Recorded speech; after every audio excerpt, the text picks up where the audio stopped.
Hi students, and welcome to today's live IELTS class. My name is Adrian, and I'm streaming to you from beautiful Budapest in the capital of Hungary. I hope everybody is having a good week so far, staying strong, healthy, and productive. In this class, students, we are looking at the IELTS reading section, and I will give you some tips on how to answer questions correctly to get those higher band scores. Now, this is a members chat class. Of course, everybody is welcome to watch. It will be valuable for all of our viewers. And we will have an all chat class for listening section parts 1 and 2 coming up in about 90 minutes. If you'd like to become a member of our channel, just click the join button beside the subscribe button on the channel. If you do not see that, just send me an email and I can give you some further help and instructions. While we wait for some of our members to join in, this class is brought to you by aehelp.com. For academic IELTS success, please visit us there. And for general IELTS help, check us out at gieltshelp.com. Now, of course, this is a reading class, so make sure to read and read aloud. That means so you can hear yourself whenever possible. Hi, Bisser. Hope you're doing great. Hi, Kyber, Bekjan. See the members are joining in now. Our websites look like this. This is our academic website here with the blue background. You can click that big red button to join the premium package, and you can use the code R4TYJ to get a 20% discount. Okay, so put that up there, 20%. So use that code R4TYJ today to get that 20% discount. This is our general IELTS website here. Same code. You can use R4TYJ to get a 20% discount when you join the premium package. Click that big red button. Hi, Carolina. Hi, Dr. Krishna, Abhishek, Nashat. Nice to see many members in the class. All right, let's get back to it. If anybody has questions, comments, concerns, just send me an email, adrian@aehelp.com. If you'd like to get our paperback books from Amazon, search for AE Helps Academic IELTS or GE Helps General IELTS. So let's get into today's reading. Here we go. So this is passage 3 coming from our 5th practice exam. And we can see that this passage starts with the list of headings question. So I'm going to give you some strategies for list of headings. We'll go over this one. I know it's a little bit challenging for students. Many students seem to have the most difficulty with true, false, not given, yes, no, not given, and these list of headings questions. But these ones are not actually so bad if you know what you're doing. So we're going to talk about that. Hi, Rajveer. There you are in the class. We have a couple of Rajveers now as our members. It's great to see you in class, Rajveer. I know you were looking forward to that. Okay, so first things first, always look at the title of the passage. So here, the title of the passage is Mirages. Now, maybe some of you are going, uh-oh, what is that? What's a mirage, right? But luckily, we have a picture here that helps us a little bit. It's the picture of a desert with a blue sky in the background, and then in the distance here in the desert, that's some water. I think maybe in the live class it's not as visible, but you can see some water here, and it's probably not water. Okay, what it is a mirage. So a mirage is when you see water that is not actually there in the distance. Now, if you don't know that, that's okay. You can figure that out. So what you want to do is you want to look at the questions which follow the passage. That will give you some more help. And you want to read the questions that have information which is in the passage. So here we have our second set of questions, right? The first set are the list of headings in the beginning. We'll get back to those in a minute. And here it says choose no more than 2 words from the passage for each answer. It's complete the sentences below. So it's sentence completion. All of this information is in the passage. So it's good to read this. Okay? And Bhumi, a mirage is not really like a hallucination. Kind of, but it's not exactly the same. You'll see why in a moment. Okay? Let's read these first. So just read it with the blanks. So mirages are created by that fool the mind. Differences in air are the cause of mirages. The pool of water seen in the distance is something of the sky. This kind of a sentence can really help you. Drop the mouse. Can really help you to understand the passage. Okay, so the pool of water seen in the distance is a something of the sky. Now, this one you might be able to guess without reading. So if you had to guess, what do you think the answer would be for this one here, number 34? And it's definitely possible to guess some answers without reading. Of course, you should read, but it's not a bad idea to predict. Okay, so the pool of water seen in the distance is, it's definitely a noun, Bhumi. What do you think goes in there? What word? If I said, okay, you can't read the passage, you just have to guess this word. If you get it correct, I'll give you a band 9 in the reading section. What would you guess this word to be?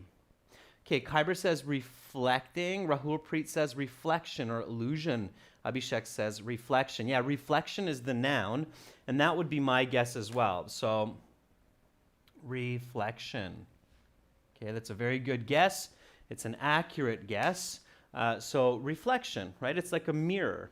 Okay, so the pool of water seen in the distance is a reflection of the sky. Now, when you can guess a sentence like that, then that will really help you to understand the concept of a mirage. Okay, all right. Let's keep going here. So, of course, you want to be quite fast when you're doing this review. Okay, so number 34, we interpret the mirage as water and not a mirror because the mind makes something from its past experiences. All right. Question 36 to 38, classify the following facts as applying to mirages and hallucinations. So, Bhumi, this is where you will see that mirages and hallucinations are not the same because here, obviously, they're two distinct categories. Okay. All right. So these are classification type questions. All of this information is definitely in the passage, so it's good to review this. 36, they are fictitious. 37, they can be caught on camera. 38, they are a product of the mind interpreting unfamiliar and contradictory phenomena. Okay. Now here we have some multiple choice, 39 to 40. That's 2 questions. For multiple choice students, always just read the question, never read the answers, okay? Because you're wasting time. 3 of the answers are incorrect. They may even confuse you while you're reading, so they're going to disturb your mind, your thoughts. And again, it's just a waste of time to read unnecessarily at this time. So just read the question. Why do we see the image on the road as a puddle of water? All right, number 40, why can't a person unsee a mirage? All right, so that's obviously going to be discussed in the passage. Now we go back to the list of headings questions, okay? So here we have lots and lots of choices, okay, for the paragraphs of this passage.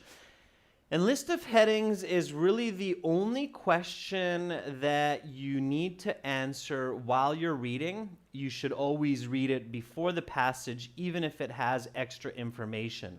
It's given to you before the passage. I'm sure many of you realize that, yeah, list of headings is the only question that I actually see before the passage.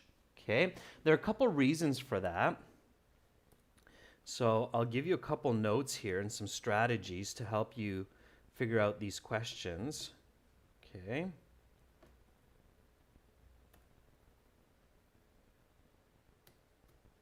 So let's talk about list of headings, question, strategy. Okay. Number one, these are the only questions that you should read even though they contain some extra and false information before the passage. They are given to you before the passage. Maybe I'll do this as a new bullet. So they are given to you before the passage because the IELTS exam makers, experts, want you to read this before you read the passage and answer as, meaning while you read the passage. Okay, here's some important points to keep in mind. The list of heading questions always answer the what question, meaning what is the paragraph about. When you get these answers correct, you will also get other questions correct. Okay?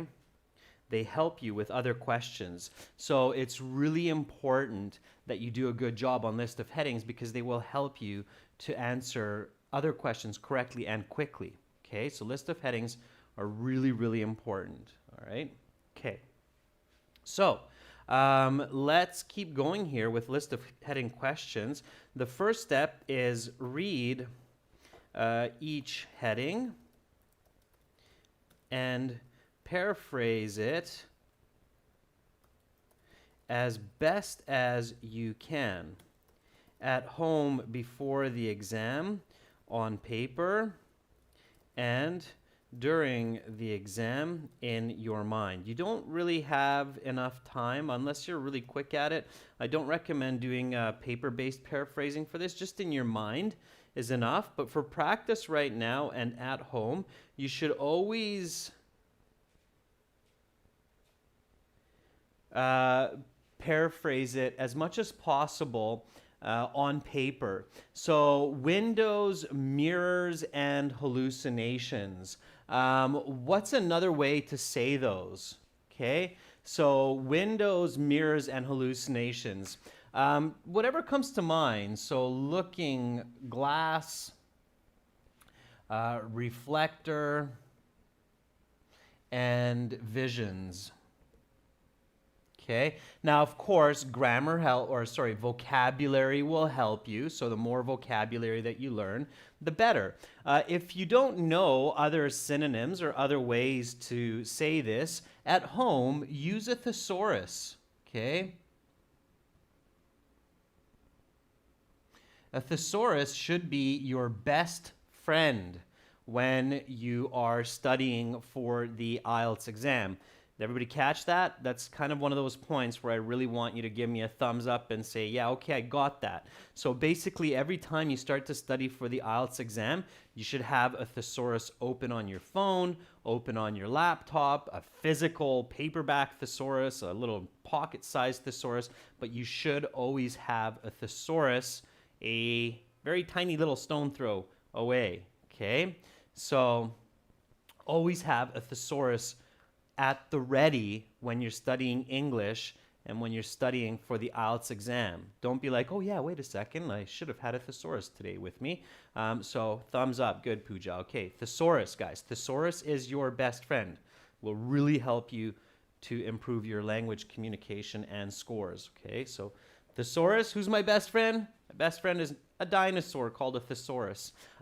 Yeah, all right. So number 2, how the brain processes mirages. Okay, give me a paraphrase for this, students. So let's practice. I don't want to spoil each one of these for you. Awesome, Carolina. So how the brain processes mirages. Okay. Give me a nice paraphrase for this. What's another way to say how the brain processes mirages? I think many of you can paraphrase that. Give me another way to say it. The reason paraphrasing is so important for these list of headings questions is because these are paraphrased from each paragraph or from the paragraphs that are correct. It's unlikely that you're going to see the exact same words. Some students, they try to search for keywords, so they'll search for the keyword brain in the first sentence of the paragraphs, and they might not find it. Okay, it might not be there. So it's not that easy. Skimming and scanning for keywords is not enough to get these questions correct. In fact, you'll get a lot of them wrong if that's your strategy. So don't do that. Okay. So Sammy says how the mind processes illusions. Yeah, that's very good. Okay. Sammy, think about another way to say process. Kyber says how the nuclear system visualizes a fake image. Nuclear system, not so much. Okay, but we would say the nervous system. I think, Kyber, you're thinking about the nervous system because the another way to say the brain is the central nervous system. That's quite clever, Kyber. So you could say the way the central, and it's actually a more accurate paraphrase than mine, the way the central nervous system process, you could say interprets, right, or perceives. Mirages, illusions, yeah. Illusions is a little bit of a better word than hallucinations, for sure. So, nervous system. Okay, good. All right. Abhishek says the different ways the brain processes optical illusions. Students always do try to paraphrase the verb as well. So process, instead of process, perceives or interprets. Okay. All right. Temperature gradients. Temperature gradients. What's another way to say that? And try to do it without a thesaurus. If you can't, then use a thesaurus. So go ahead, students. You know I'm going to ask you for the next couple. So, temperature gradients. Temperature gradients. What's another way to say that? Temperature gradients. Let's see what you come up with. Okay, temperature. What is temperature? So think of the different ways to paraphrase. You can use synonyms, antonym negatives. Descriptive paraphrasing is very popular on the IELTS exam. So what are the different ways? Okay. Temperature gradients means different levels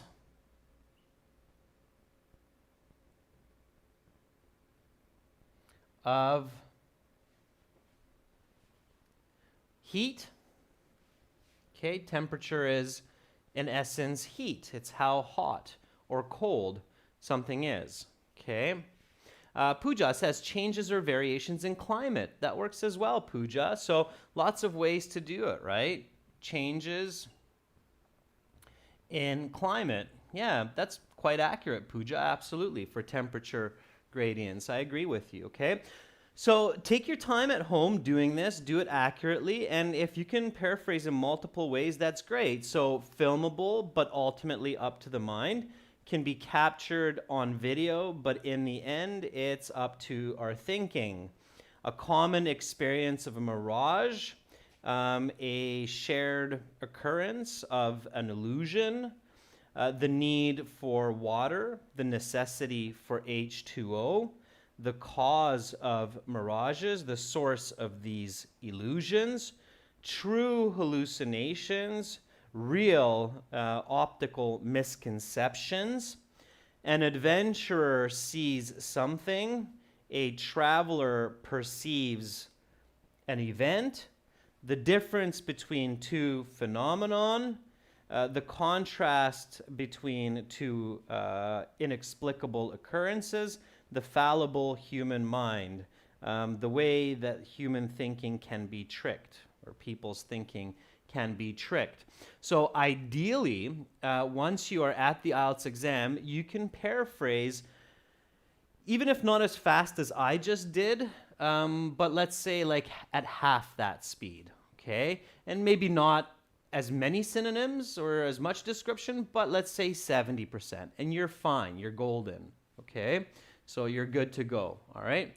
So that's your step number one always with a list of headings is read them, paraphrase them, okay? That will give you the best chance that you're going to accurately identify the right answers when it comes to answering these, okay? So here we go with the next couple of steps and strategies. Of course, these strategies are described in your full course and your interactive course on the websites as well, and we have a couple of HD videos on the YouTube channel and on the websites also, so make sure to check those out. So after you paraphrase, your next step is read each paragraph and ask and answer, what is this paragraph about? Okay, then match the list of heading that is closest to your answer. Okay, we're going to practice this so you'll see what I mean. And when you do this a bit, it becomes quite a bit easier and systematic. So here we go with the first paragraph, which of course is the introduction. And let's read this together. So don't just listen to me, but read with me. And then let's answer the first one. So here we go. A man is walking in a desert in dire need of water. Up ahead, he sees what seems to be a lake or a pond. Excited, he runs towards the source of water. He gets closer, but the water disappears. He looks again, and the water reappears, but it is in the distance once again. He runs once more, but his efforts are futile. The water is not there. So what is this paragraph about? So that's what you ask yourself. Okay. So what is paragraph A about? And no shortcuts. Ask the full question. And what is the answer? So what is paragraph A about? After you read it, you visualize it. What is it about? What do you think? What would be the simplest way? And here you want to give a simple answer. So one sentence, simple answer. Okay, so Kyber says a man's effort is useless because there is no water and he sees fake images. Pooja says getting tricked, the need for water. Yeah, okay. I would answer something like a man running towards water that is not actually there. All right? Do you agree with me that this is a good answer to the question? So what is paragraph A about? A man running towards water that is not actually there. Would you say that fairly accurately summarizes this paragraph? Okay. We read about this man, especially when you're visualizing, right? You should see that. That's what I saw. So when I read this paragraph, what I saw is this man in the desert who's really thirsty, and he's like, oh, water, run, run, run, run, run. No water, so disappointed. Oh, wait, no, water's over there. Run, run, run, run, run. Water. Oh, no water. So disappointing. Oh, wait, water. It's a man running towards water that's not actually there, right? That's what I kind of saw. Okay, let me get you back here real quick. I see that my camera decided to take a snooze. Maybe really disappointed about the man not seeing the water. All right. So that's what I see, right? Yeah, you see the same thing? Yeah, Sammy, right? A thirsty man looking for water that's not there. That would be another way to say it, Sammy. Very good. So a thirsty man looking for water that's not there. Okay, so if I go back to the possible headings, which one of these is the closest match? So Roman numeral 1, 2, 3, 4, 5, 6, 7, 8, 9, 10, or 11. So which one of these is the closest match to a man running towards water that's not really there? What would you say? Which of these Roman numerals is the closest match?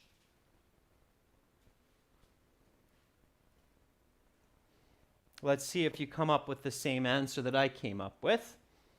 I think there's really only one that is even a remotely close match to my answer of what the paragraph is about. And I think it would be really easy to make a mistake if somebody's not using this kind of accurate strategy and just searching or skimming and scanning. They would probably get this one wrong, because I think a lot of people would probably choose the need for water, but that's not true, right? So the need for water is not right.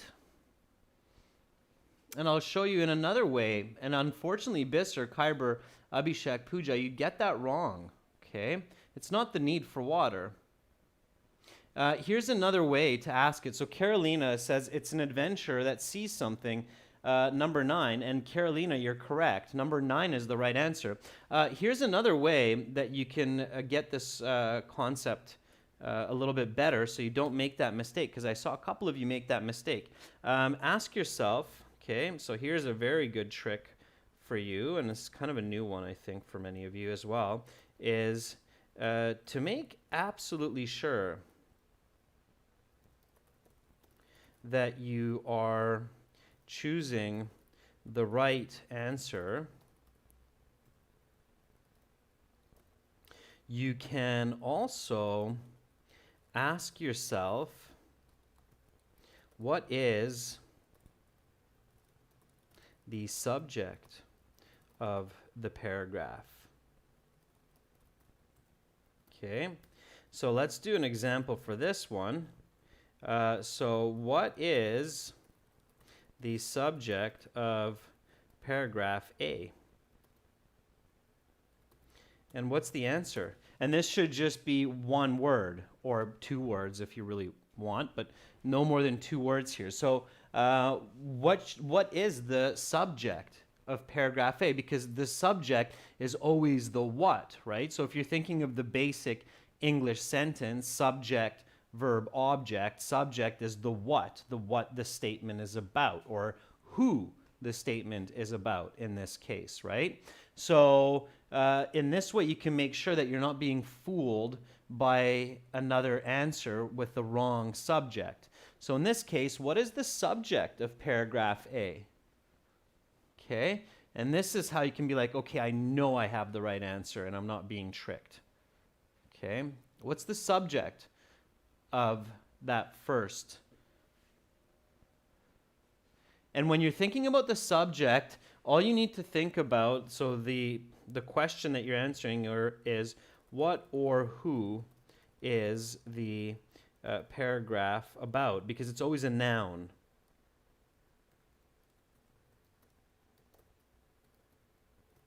Okay.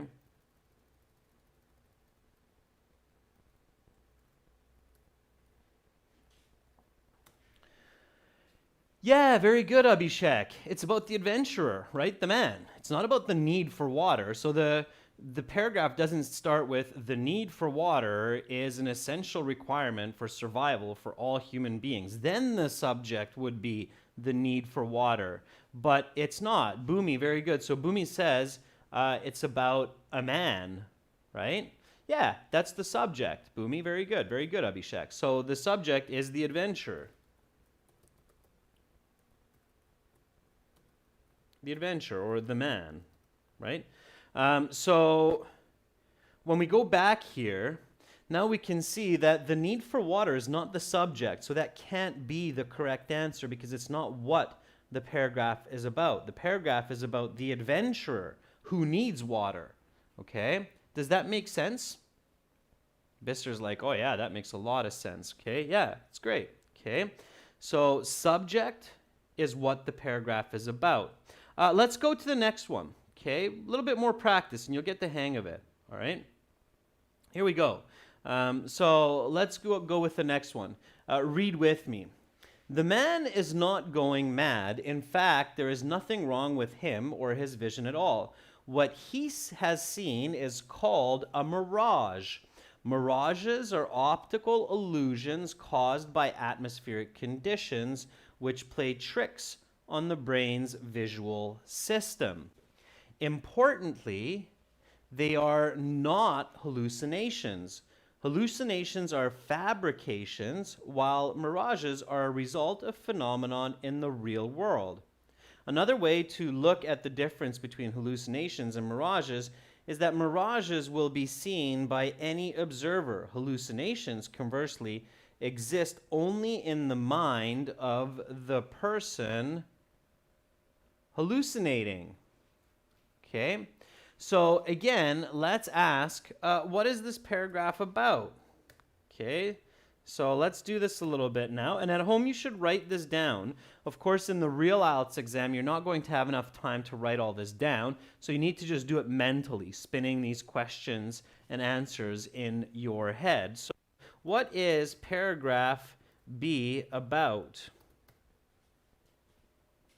So what is paragraph B about? Again, in your answer it simply and summarize it. What's the subject here and what is the controlling idea around the subject? And I know that a lot of you are realizing now, I got that email from you, Dr. Krishna, which was very smart, where you realize that a big trick in getting a lot of marks correct in the IELTS is being very fast with controlling ideas and topics. Controlling ideas, and not just fast, but accurate, right? And it's no different here with these list of headings questions. What's the topic? What are we talking about?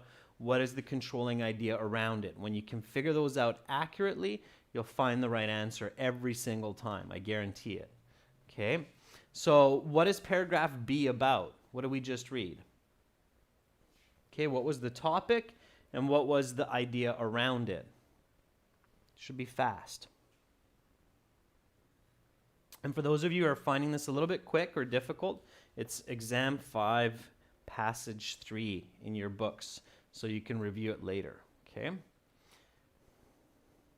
Okay, so Bister says, difference between mirages and hallucinations. Okay, yeah, it's good, Bister. I think you're definitely on the right track, absolutely. Bhumi is very simple. Mirages and hallucinations, different between mirages and hallucinations. So the difference is the controlling idea, right? And the topic. So what is the subject? Okay, so the controlling idea, you're right, and that's going to help you a lot. So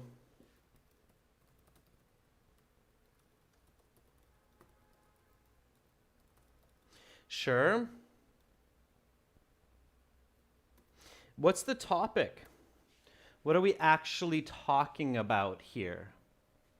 Yeah, very nice, Sammy. So Sammy has a perfect answer for topic and controlling idea, and that's the missing element here. Very good. Very nice. And notice, Sammy, that you and I have the exact same sentences, minus a small spelling mistake on hallucination, Sammy, but otherwise we have the exact same sentence. Mirage and the difference between the mirage and a hallucination. That's what we're talking about in this paragraph, okay? And you do have to understand IELTS reading passages at this level to get a 6.5 or 7. If you don't understand this level of information from each paragraph, students, the bad news is that the only way you'll get a 6.5 or more is if you get lucky, okay? And of course, nobody wants to build their test score on luck. But I think a lot of you can do this. It's just a matter of practice, okay? So mirage and the difference between mirage and hallucination, that's definitely what it is about, okay? And which one is the closest match? So which is the closest match for mirage and the difference between mirages and hallucinations, okay? Again, think about subject, think about controlling idea, and think about which is the closest, all right? Which number would you say here? Which is the closest paraphrase? What do you think? Which Roman numeral? And in your answer sheet, please make sure to put the Roman numeral in the paper-based exam or the computer-based exam. Okay, Abhishek says 10. It's the difference between two phenomenon. Yeah, the two phenomenon being mirages and hallucinations. And look at all of you get that correct answer now. Why? Because you correctly identified the topic and the controlling idea. So definitely it's X. And the way that we know we're on the right track is actually it's the example that's given to us. And hey, if the example says it's X, definitely has to be X or Roman numeral 10. That's right, Pooja. That's right, Bisser. So we're on the right track. Okay, well done. Okay, let's keep going. And again, the more you practice, the easier this will become. And you're going to feel very confident about your answers. So here we go with C. Okay, read with me. While the man walking in the desert anecdote is a popular mirage narrative, the most common mirage in everyday life actually takes place on long, straight, flat highways on hot, sunny days. Driving along such a highway on such a day, it is common to see what looks like a puddle of water on the road in the distance. But once that point is reached, the puddle is gone and is instead located further in the distance. What is going on here? So what is this paragraph about? Okay. And I love how everybody basically got that last one correct. That's fantastic. So let's keep going. Let's see how well you can do this now.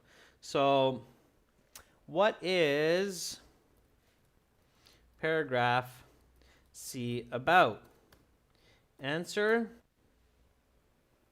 And I think this one's fairly quick, simple answer here.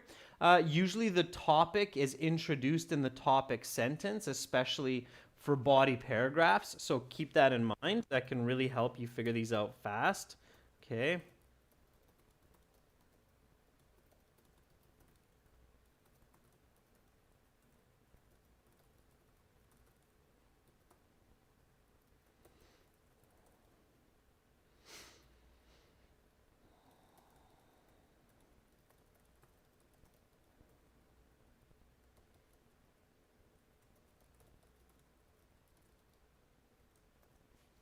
All right. So Pooja says mirages on highways. Yeah. Bisser says the most common type of mirage. Yeah.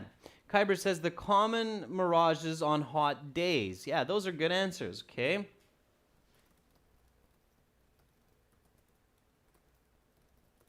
Sure. And again, like I say, you can usually see that in the beginning of the paragraph. So the most common mirage in everyday life actually takes place on long, straight, flat highways on sunny days. So what are we talking about? The most common mirage. When you see the article the, students, especially at the beginning of a paragraph, that's a very strong indicator that you're looking at the subject. Okay, subjects are very frequently, especially at the beginning of a body paragraph, denoted by the article the. Okay, so keep that in mind. All right. Yeah, that's right, Lepouge. So the mirages that are common for travelers. Okay. All right. So which is the closest match? Which Roman numeral matches closest to that answer? One of the biggest mistakes many students make with the list of headings is they're searching the list of headings before they think about their own answer. Don't do that. That's a sure way to get some of these wrong. Okay. So Bisser says it's number 5, a common experience of a mirage. Abhishek agrees that it's 5. Just make sure, Abhishek, you're using the Roman numeral, and I would agree as well. I think that's a very good answer. It's the closest match. Always choose the closest match that you see with your own. So Roman numeral 5, you'll get that correct, and you can move on. And now all of you are confident. Absolutely. Okay. Just one more tip, and then we're going to go through the rest of the passage nice and smooth without too much typing. But one more important tip here is never search for list of heading answers before you think about your own answer to the question, what is this paragraph about? Okay, because if you do,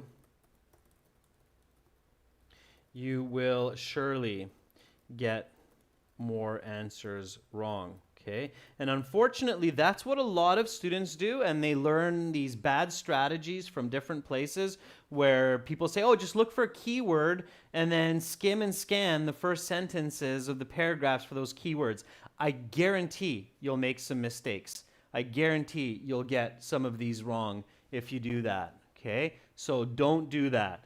The best strategy is read the paragraph, ask yourself what it's about, answer the question, then find the matching answer. Is everybody clear on that? Okay, not I'm going to choose a keyword from the choice, skim read the body paragraph, and then I'll match it up, and then that's the right one.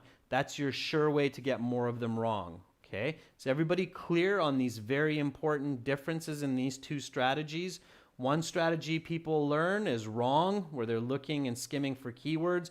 One strategy where you figure out what the paragraph is about and then you match it, that's the right strategy. Okay, make sure that you use the right strategy, not the wrong strategy. Everybody's good? Yeah? I want to make sure, because at this point I think you guys got what you need to do. I just want to make sure that you do that when you do your actual exam so that you don't forget this and go the other way and get them all wrong. Okay?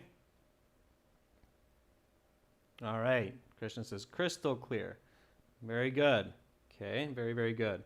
Yeah, unfortunately, I've seen so many students learn the wrong strategy, use the wrong strategy, and get bad marks. Okay, so hopefully that doesn't happen. All right, cool.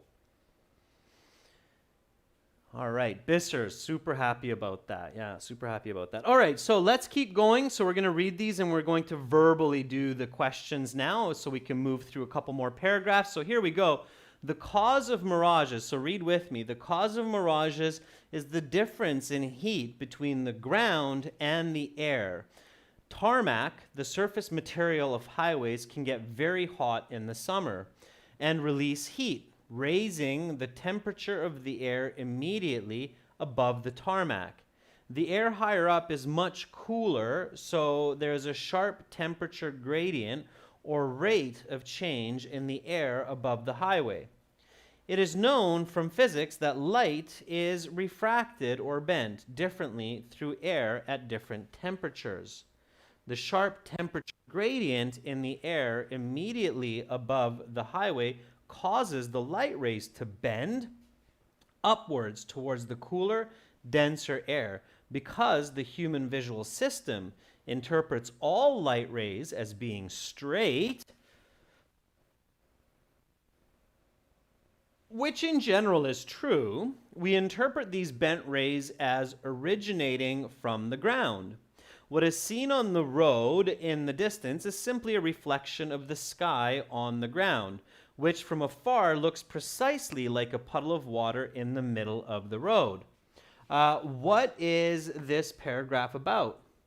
So what is paragraph D about? Bringing it back here so you can look at the beginning again. So what is it about? In very simple terms. Don't overthink it. Okay?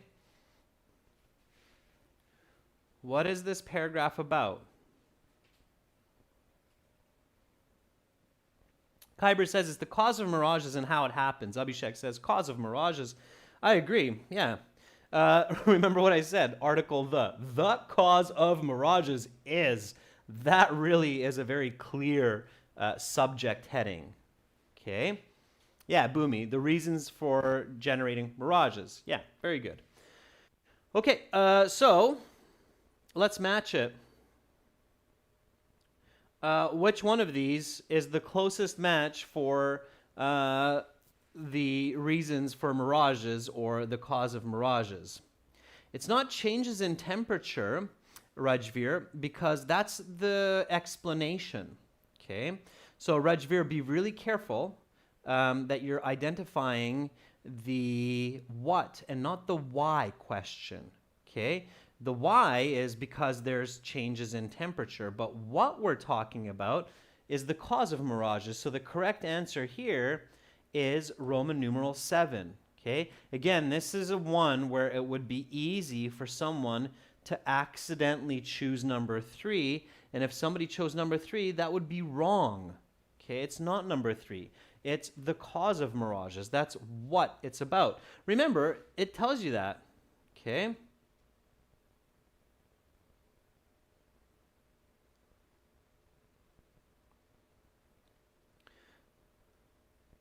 So what it's about. All right, here we go. Next one. E. This long paragraph. Here we go, students. So read with me for E. That humans see the phenomenon as a puddle of water is not a coincidence, however. It is the result of a rapid problem-solving process in the brain which attempts to make sense of conflicting phenomenon. Since humans are not accustomed to seeing non-straight rays of light, the brain must make sense of them as best it can. Water on the highway is not the only explanation for what the mind sees ahead. A window pane or a mirror may be on the road instead. If there was a large mirror on the road, for example, the visual phenomenon would be identical. The driver would see a reflection of the sky on the road in the distance. So why is it that we always interpret the mirage as water on the road and not a mirror on the road or something else? It is because the brain, without consciously thinking, makes the best inference it can. The average person in their catalog of experiences does not have a real non-mirage experience of seeing a mirror in the middle of the highway. Conversely, the average person does have a real experience of seeing a puddle on the highway. Any sufficiently rainy day will produce this effect. The brain compares the probabilities of these two and other possibilities and concludes that the phenomenon must be a puddle of water. Knowing that the water is not, in fact, there does nothing to dispel us from the visual impression that water is on the highway. The brain's visual machinery is not subject to the logic of the rest of the brain. No matter how hard a person tries to unsee the mirage, it will always be there. What is this paragraph about? Okay, so what is this paragraph about? Again, it seems like a very complicated paragraph, but it's fairly simple if you keep it simple. So, in your own words, what is this paragraph about? A lot of talk about the brain and mirages and the brain and the mirage and the water and the mirror and the brain and the mirage, right? You read that again and again. So you should realize that this paragraph is about... Let's see what you come up with. I don't want to spoil it for you. I think many of you will get the right answer when you think about this critically. So what is it about? in your own words. Is it about mirrors? Is it about water? Is it about the brain? Is it about mirages? Combination? So what is it about? I think some of you are really thinking here.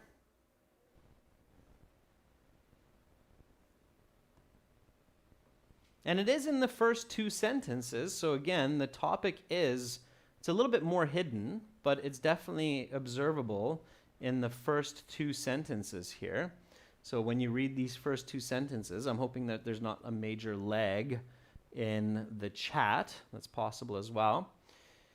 Anyway, hopefully most of you are thinking that this long paragraph E is about the way the brain understands a mirage, or the way the brain sees the mirage as water and not another piece of information.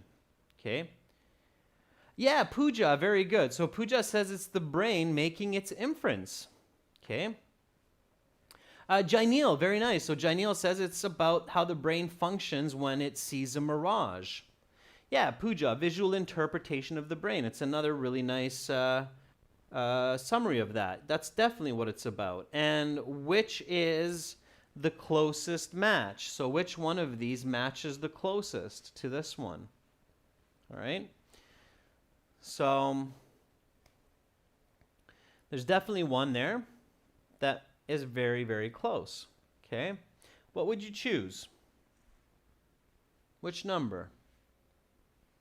Yeah, Bhumi says the CNS is inference. CNS, as Bhumi is using it, is short for the central nervous system. Now, Bhumi, make sure that if you write that or say it first as a full central nervous system and only after use the CNS abbreviation or acronym, if you will.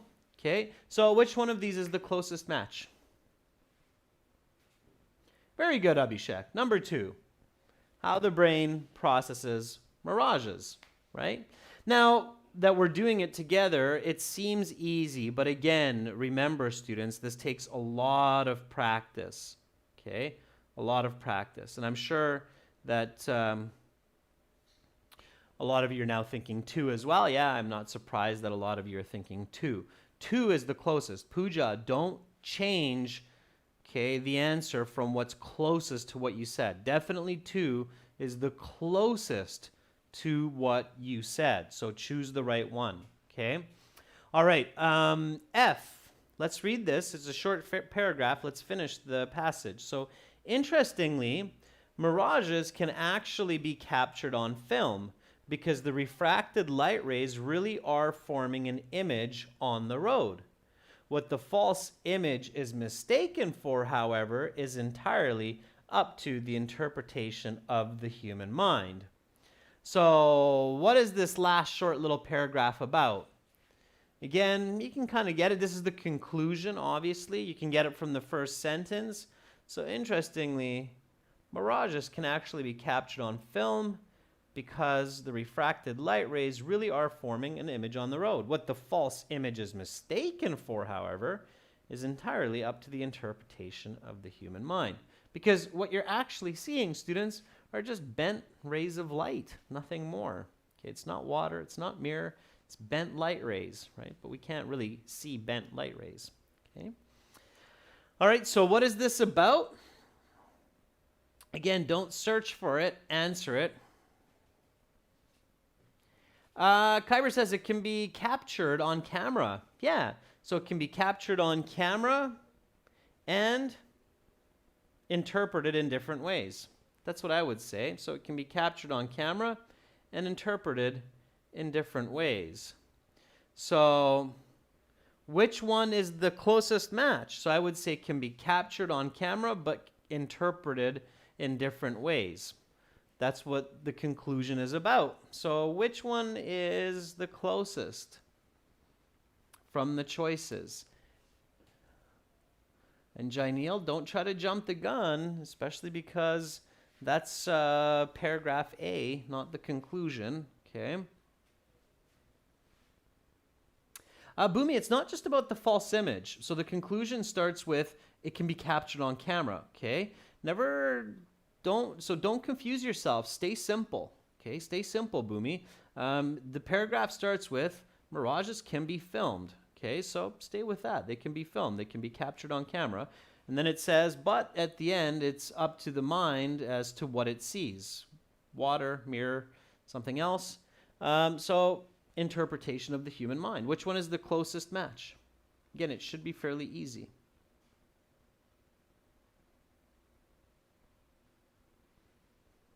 Yeah, very good, Boomy. Very good. So very good, Dr. Krishna. Very good, Lapuj. So the correct answer here is filmable, but ultimately up to the mind. Yeah, that would be the most accurate match with my own summary, okay? My own answer to the what question. All right, students, I'm going to stop there for today with the list of headings questions. If you want to complete the other questions for the passage, you can do that on your own. That's it for today's class. It's a very useful and powerful strategy to help you with those passages that have the list of headings questions. Remember, read it before the passage, paraphrase each one in your mind in the real exam, then ask, what is this paragraph about after you read each paragraph? Give your answer in a simple, clear, concise, short way. Find the closest match. That's the right answer. Move to the next paragraph, all right? So practice it. It will help you for sure to get a better band score. We've had a lot of students who said, oh, I used to hate list of headings because I would only get like half of them or less correct. I use that strategy and I get maybe one wrong. Sometimes I get all of them right. So we can definitely see the improvement and students feel it. All right, everyone, to learn a lot more of these strategies that work, join us at aehelp.com for academic IELTS, gieltshelp.com for general, and use this code R4TYJ today to get that 20% discount from the premium package. You're very, very welcome. Everyone, much love back at you, Kyber. And hopefully I'll see all of you in 30 minutes for some listening practice for section part 1 and part 2 of the listening. Okay, bye for now. See you shortly.